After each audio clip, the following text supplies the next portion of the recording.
ఏం సందేహం లేదు ఆ కందేటి సిగ్గే ఈ తొందరలు ఇచ్చింది.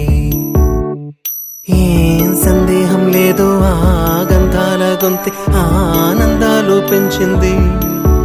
నిమిషము నేల మీద నిలువని గాలిలాగా మది నిన్ను చేరుతోంది చిలక.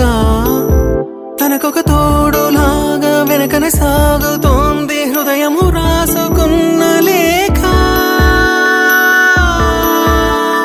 ఏం సందేహం లేదు ఆ అందాల నవ్వే ఈ సందళ్ళు తెచ్చింది. ఏం సందేహం లేదు ఆ కందేటి సిగ్గే ఈ తొందరలు ఇచ్చింది.